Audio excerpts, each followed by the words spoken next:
coming to you live from the Kunsthal. This is Operator Radio, sitting in an exhibition called Black Album, White Cube. And I have to say, this is my first time out in a gathering with more than 3 people, I would say. It feels a bit strange and alien. But I'm very happy to be here and to have 2 wonderful guests at the table who are Max Dax sitting next to me in black, who is the guest curator of this show. And then across from me, at least 2 meters away from me, is George Roosler, also known as DJ Distortion, and is the founder of the Rotterdam hardcore scene with his Rotterdam Terrorcore. I would say so. You can take that credit. A bit. A bit. Hey, is it strange for you guys? Is this the first time that you're out since our intelligent lockdown? It's my first trip out of Berlin, for sure. But I've been here now for 6 days, building up the exhibition. And I enjoyed Rotterdam very much. I've been often to Rotterdam, not least because of Rotterdam Terrorcore, because I really am a big fan of Gabba music and also of Euromasters, and they all also play a role in my exhibition. So it's great to be here. It's great that the lockdown has been a bit eased, that travel is possible again. And to get all this material together in a time that was quite difficult. I wanted to maybe start with you, Max. You're a journalist, you are a curator. This is actually part of a traveling exhibition that I think the first show was in Hamburg last year. And I was wondering, when you were asked to do this show at the Kunsthal, what kind of new decisions did you need to make? What was the ultimate, what do you want to show Dutch people when we're talking about art and music and the hybrid forms that exist? Well, basically it's the same approach like in Hamburg when the show was still called Hyper, like Hyper from Scooter. I was sorry to have that title lost, actually. I thought it was also quite fitting. There were exhibitions here at the Kunsthal in Rotterdam that were called Hyper Realism, and we did want to avoid that you could mix them up. So we said we need a new title, and as always I see it as a chance and not as a fault. So we soon came up with a new title. The Black Album, White Cube sounded to me good, because the Black Album for me stands Prince's Black Album that he was withdrawn from the market a week prior to its release, so it became a sought after original. He did this in an act of empowerment, self-empowerment. Like he said, I'm not here to entertain you, I'm here, I'm an artist, I do my own decisions, and if I want to draw back the album, then it's my artistic decision, and I really respect such decisions. And so coming back to your question, is basically it's the same approach like in Hamburg. This exhibition shows only art that would not exist without the influx of music, full stop. The second aspect of this show is that every painting, every sculpture, every installation, every video that you can see here has been made in dialogue. The artist in dialogue with music, but also the artist in dialogue with the curator. So this is a highly personal show. And being here in Rotterdam, I wanted to let's say, push a bit the aspect that Rotterdam and the Netherlands have also a high impact on art and on music. So we have works by Anton Corbijn here, and we have works by Albert Oehlen that are directly referring to Euromasters and to Rotterdam. And we have famous works, Gabba Bitches and Gabbas, or Gabbas and Gabba Bitches, from, and now forgive my Dutch that has become rusty a bit over these years. I think I mispronounced them, by Ellie Uitenbroek and Arie Versluis. Please correct me. You're very close. All right. It's the Versluis and the Uitenburg, but it's all right. Very close. Next time, yeah. But yeah, George, you walked through the exhibition just now. Do you hear what Max is saying? Yeah. Do you feel that because of course it's still a translation. It's a translation of, when you look at the work of Arie and Ellie, for instance, it's a staged version of Gabber. I mean, it looks like it's a documentation because they portrayed real youngsters from that scene, but it's still very much staged, and it is a translation. Yeah, it's really funny for me to see it once again. I remember I think it was the United Colors of Benetton that had the same sort of promotional campaign going on at the time. And for us gabbers, everything that you can steal from the mainstream and own it is perfect. So at the beginning, you had some guys who said it's too artsy, but now everybody embraces it because it's a stamp of the past. It's so cool to see it. And I just, after all these years, I just recognized a guy who is a DJ now, DJ Psycho. He's also on that poster, but he has such a young face. I didn't recognize him, just saw it. Yeah, because I mean, it's 25 years. Yeah, 1996, yeah. And even before that, of course, it wasn't cloned as Gabber yet or Yeah. as hardcore yet. I mean, there were I come from a punk background, and Yeah. we had punk hardcore. And I remember when Gabber just made its way to the scene, I was like, that's not hardcore. What we have is hardcore. So it was, when that time came around and there was this form of electronic music that actually resonated a lot with my subculture.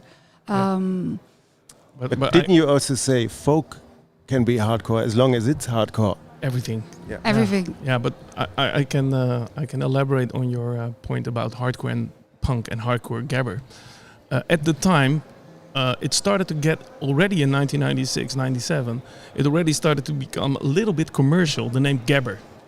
So a lot of artists, they said, okay, fuck this. We're gonna do hardcore.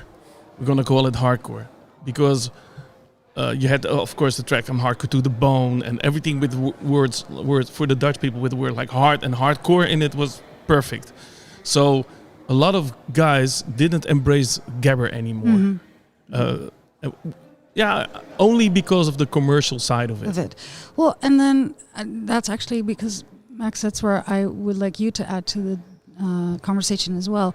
When we talk about the art that we see around us here at the Kunsthal, a lot of it, of course, stems from those subcultures that are very much about DIY and kind of pushing against the mainstream and pushing themselves out of basically the white cube setting that we're sitting in right now.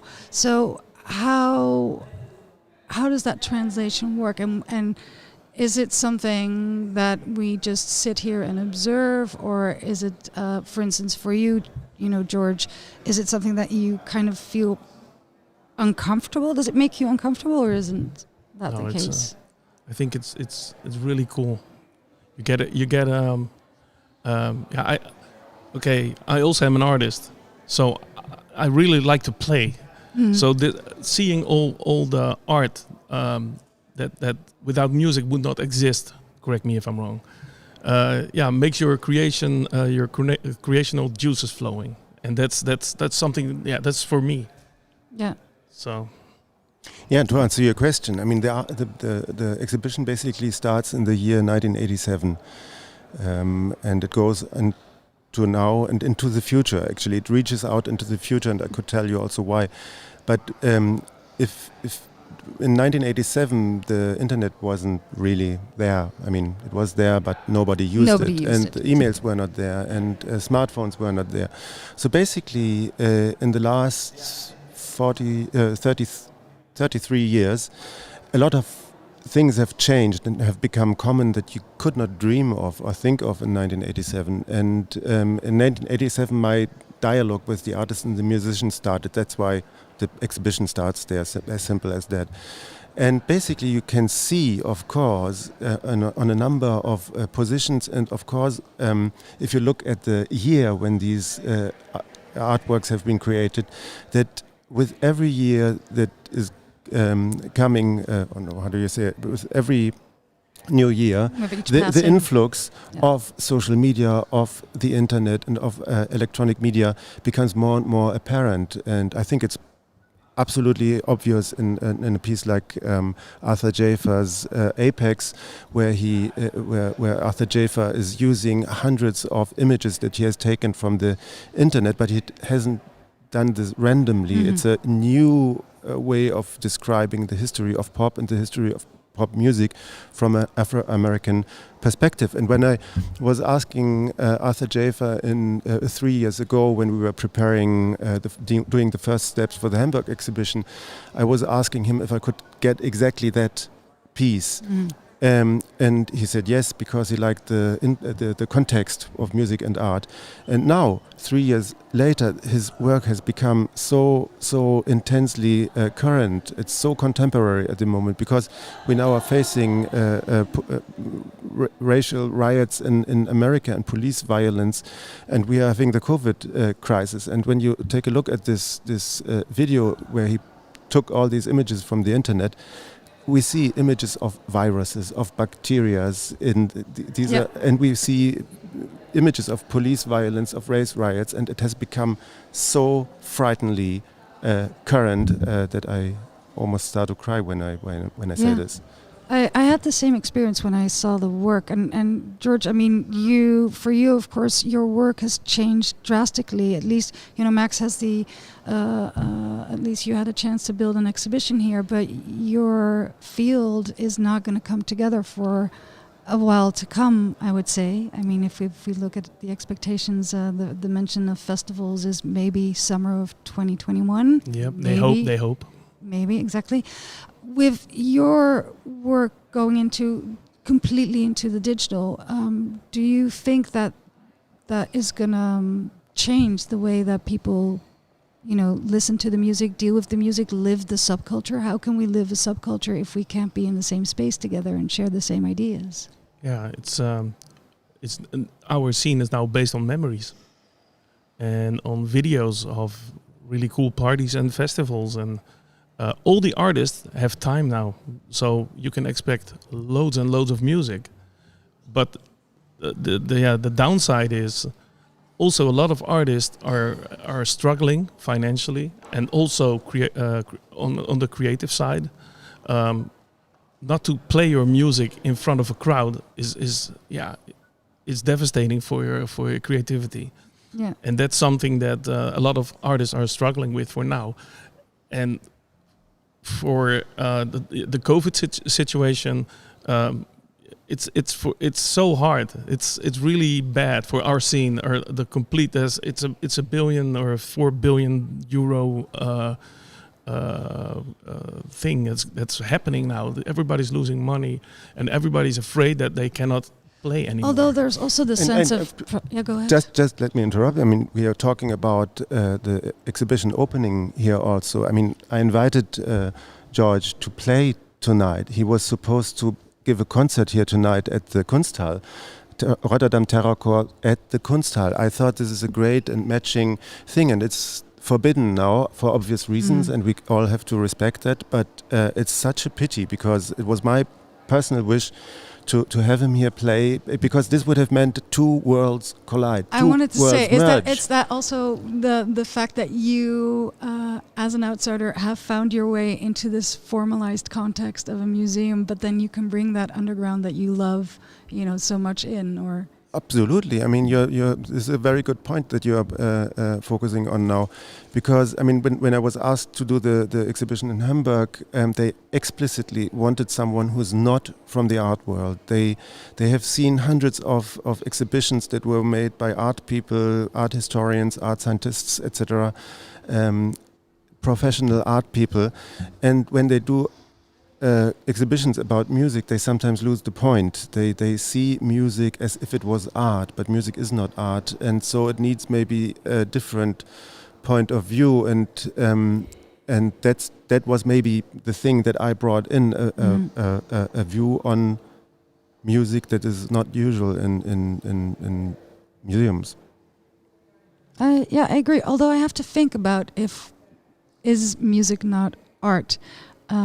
In that sense, no, music of course is art. It's an art form, but it's also the way within it's performed. And it's funny because we had a discussion about electronic music, whereas with rock music, you have this idea that was always, it started underground and then it moved up. But with electronic music, it's actually the other way around. So if we're talking about, the up and coming of gabber or hardcore, that started in the 60s with people like Cage or Dick Rijmakers, who developed this electronic sounds in labs and for galleries. If you look at the Fluxus movement, who are already very much involved with early forms of electronic music, that was music for galleries, and that actually transported itself into the underground. Interesting point, but I think the most important thing here is that music is invisible. Mm-hmm. So if you want to exhibit music, you basically have an empty room with sound waves that are not visible, so you need your ears, which is fine. But people often overlook that the existence of sound waves can be visualized in so many ways. I mean, there's this work by Peter Saville here in the exhibition. It's a black album, again, with the white lines on it, nothing else. It's a total piece of art in a way. And everybody asks himself or herself, what are these white lines? And it's the pulsar image. And the pulsar is the sound of a dying star, of a dying sun. And it's a signal that is coming from the black hole that is left from the dying star. And it's very accurate. So it's space-time. And what Peter did, he did not visualize it, but he put it on a record cover. So it's basically the core of the exhibition in this black square with the pulsar image. Exactly, and then it became an art in itself, because that is also that relationship, I think, between graphic design and music. Of course, when you look at the graphic design or the graphic identity that you guys have, that plays a huge role, and it's not just you guys. If you look at for instance, the influence of the logo of the Wizard, what that impact has had, that small design which has become a global sign for a certain type of music. It was the Wizard was created by a French graffiti artist. Yeah. In 1991, I guess, and it was showcased in a book about graffiti, and the guys from IDT, I think his name was Eric. He said he admitted as much in the documentary. Because who designed your skull logo? That's Patrick Moorland, and he's the most unknown famous artist. He did all the big logos from the hardcore scene at the time. He knew everybody. He also was an artist who also made music. He was also at the beginning of Rotterdam Terrorcore. And then after 1 year, he just left because he was more an artist, graphic artist than a musical artist. And his last mega orders were doing the complete look and feel of Tomorrowland. He did that for 10 or 15 years in a row. Wow. So yeah, it was almost a day job for him. So that's quite huge. But I was thinking, in the beginning for you guys, did the visual aspect or the visual identity, did it come immediately into play? Was it something that you had to think of, or did he approach you, for instance, to say like, hey, you guys need a logo, you don't have anything yet? No, it's in the beginning we just we messed around. It was just fun. There was a German guy called Thorsten Stenzel. He was DJ Sakin at the time. I don't know if you remember. He had a huge hit at the time, and we had a good contact with him about music, and he said, I want to do something with Gabber, something like he was from Frankfurt, the Frankfurt Terror Corporation. That sounded nice, and I said to him, okay, we will work on something from Rotterdam. I had more with military stuff, so I said, we're going to do Rotterdam Terror Corps, like the Marine Corps. Oh, there you go. And that's how actually the logo also was founded, because Marine Corps, okay, our logo is a skull wearing headphones. And it looks a bit like the Punisher, but there you go. There you go. And again, worldwide impact. I mean, I saw I did a little bit of research before talking to you guys, and there I saw this very nice little noisy documentary with you showing off all the tattoos that people would send you that they put on various body parts. That's crazy. great. Hey, back to the exhibition and back to art as music.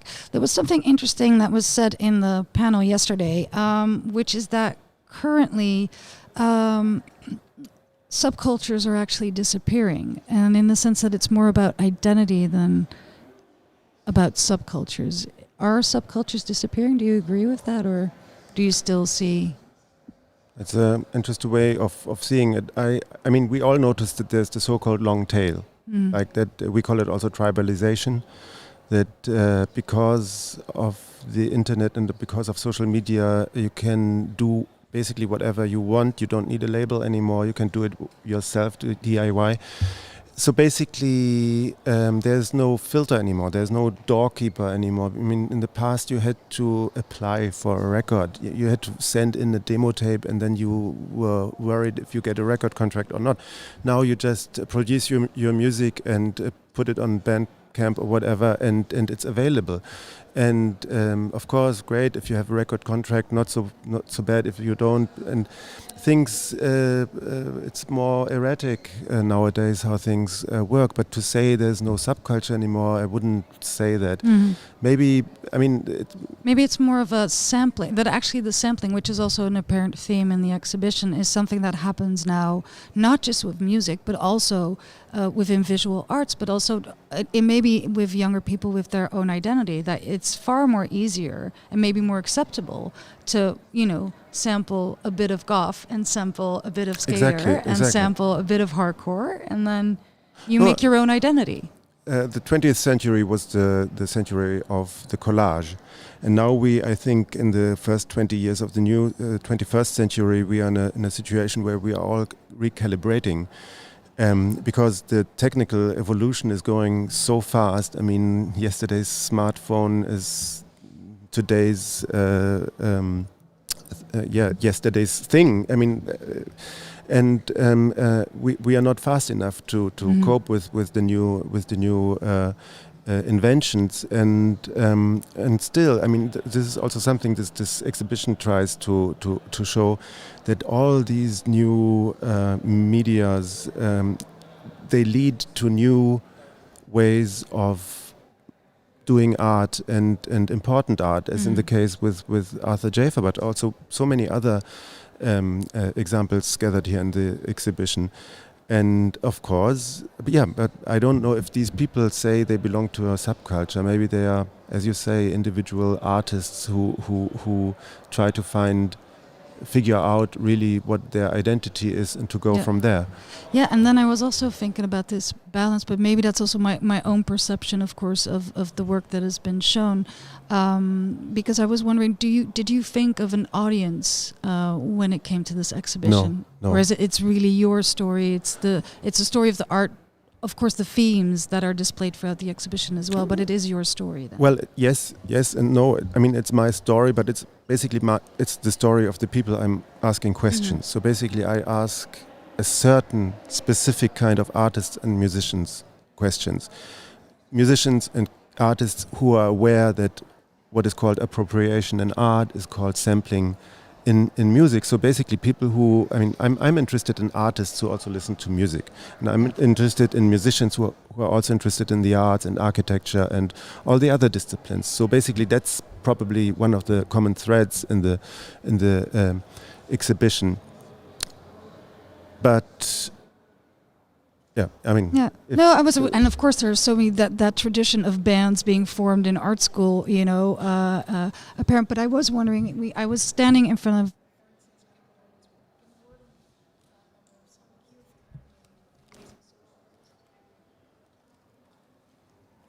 Maybe I should add here another idea.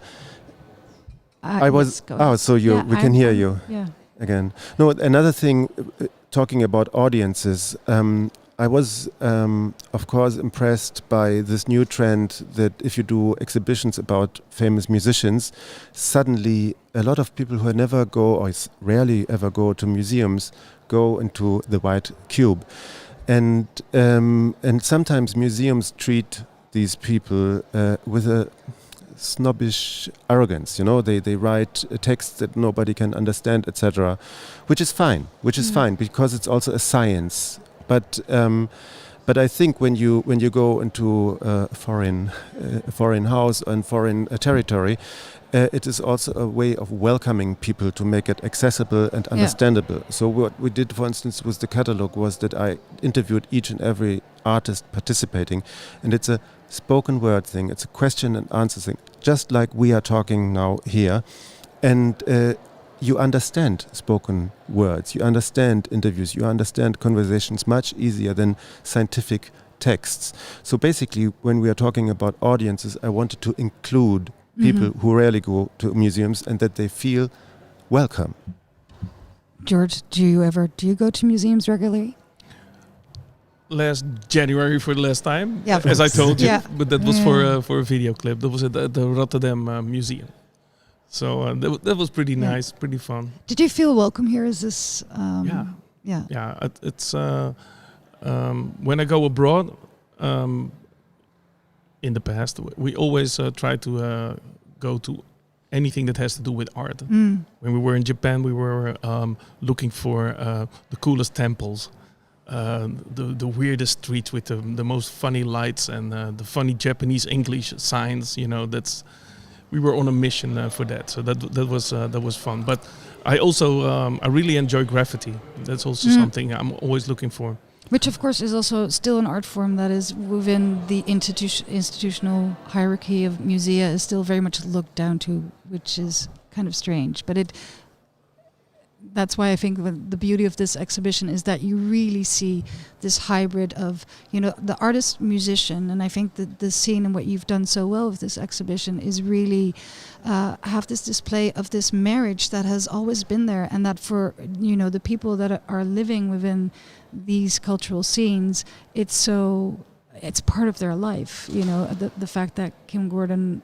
is an amazing painter who also worked with the likes of Mike Kelly, but then went on to be part of this amazing scene in New York, where everybody would just meet. And I think that's and being the singer and bass player of Sonic Youth. Yeah.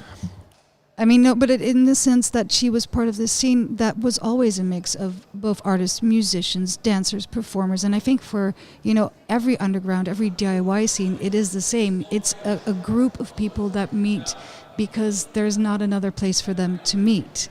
And I think that shows for this. That truly exhibition. was a subculture in New York and Manhattan. Exactly. And you can also see this on the record covers or record sleeves of Sonic Youth, where Kim Gordon picked an artist for every new Sonic Youth cover. You can actually call it an exhibition that went over the decades, where she exhibited people like Raymond Pettibone or who's also Richard Prince. Richard Prince, who's also here, and the Nurse album is also here. Exactly. Which is really good. So she did a great job, I think, also like introducing a lot of formerly unknown artists to an audience that comes from music and is not primarily interested in art. Doing the other way around as well, because the work that you're displaying here by Gordon is actually a triptych of paintings, and they all depict the name of a noise band. Exactly. So you're bringing that unknown factor back, which I really like. But I was wondering, and maybe that's the last question, because it's so bad. We only have 30 minutes, but then I'm very happy that we're going to give the stage to DJ Marcella, because I haven't seen her in a long time, and I'm so happy she's here to play records. But maybe I'll save my question, because it's a critical question. I don't want to end this thing on a negative note. But I was standing in front of it, and I was like thinking to myself, I'm a Kim fan. I'm very much a Kim fangirl. Am I liking this work because it's Kim, the woman that I admire so much, or do I actually really like the work? And then I think you like the work. Yeah, I think because I'm very aware of the fact that every single artwork exhibited here in the exhibition has to stand its ground autonomous, and to have a strong conceptual idea behind an artwork not always means that the artwork on the white wall will survive or will have that power or gravity. But I think when you walk into a room, and especially when Kim Gordon's work is surrounded by strong, very, very strong works by Richard Prince, by Scott King, and by Wolfgang Vogt, and her work stands her ground in that moment, and you can be sure it is not because you like her as a musician. It's because her work is strong, and you can see her handwriting. I mean, it's you But see I also like that ambiguity that you caused in me, and I had that walking throughout the exhibition, because there are so many. You have that reaction all the time. Am I liking, Tillman's pictures because it's a picture of Nene Cherry, or Patti Smith? Sure, yeah. It's I like that you. I think that makes this exhibition so interesting. It's interesting for people who are maybe not necessarily into contemporary art, but are into music, because there's so much to relate to. There's a lot of there because it's great art for people who are very much into contemporary art, but maybe not so much, who don't know who Kim Gordon is, for instance.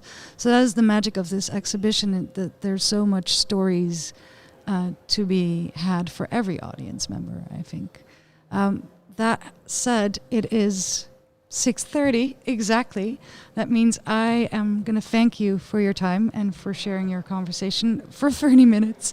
I could have talked for hours. I'm next time, hopefully, but then I'm just going to give the floor to DJ Marcella, who is bringing her hot mess and her flowers and her records, and I can't wait to see her. Thank you, Kunsthal, for inviting Operator to be part of this beautiful exhibition. Tomorrow concludes the opening weekend of Black Album White Cube, and then we have Max. You're going to be DJing actually tomorrow night. Yes. Which is really nice. And then the guests of I have to check my phone because I didn't. Then, Marcella is going to be a guest. And Natasha Allers, who's a great artist. She makes ceramic sculptures that are amazing, but she's also the founder of Grauzone Festival, one of my favorite festivals in the Netherlands. And she'll be sitting at this table as well to talk about this great exhibition.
meest trots op ben, is dat ik dit voorjaar per ongeluk in mijn eigen beerput ben gevallen.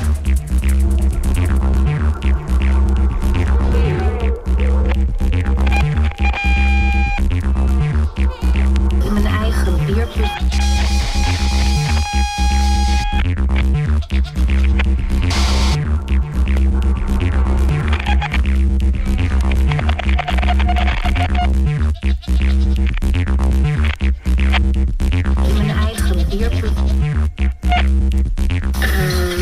Dit voorjaar per ongeluk in mijn eigen beerput ben gevallen.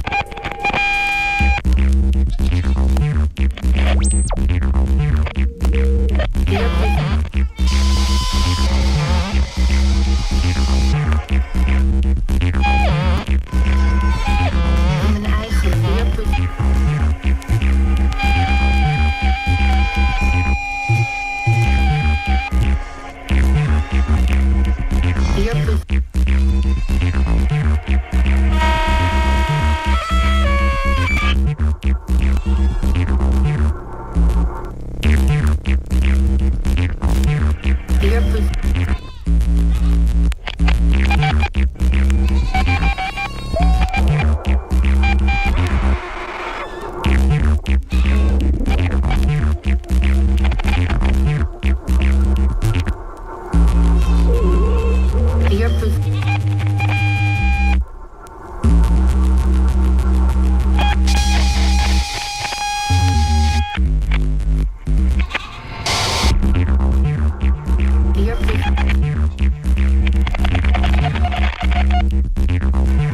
In mijn eigen beerput.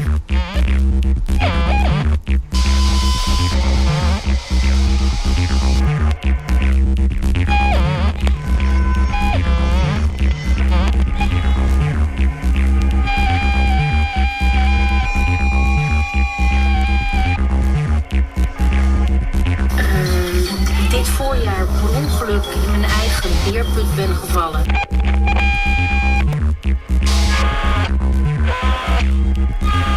Beerput.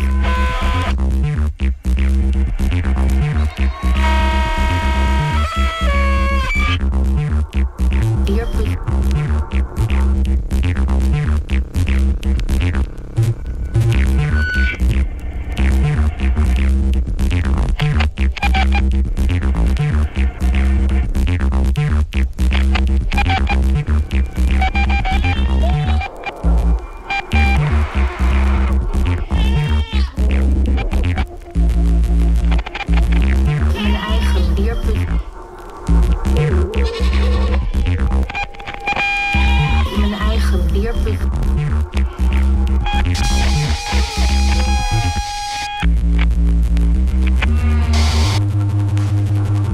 Waar ik het meest trots op ben, is dat ik dit voorjaar per ongeluk in mijn eigen beerput ben gevallen.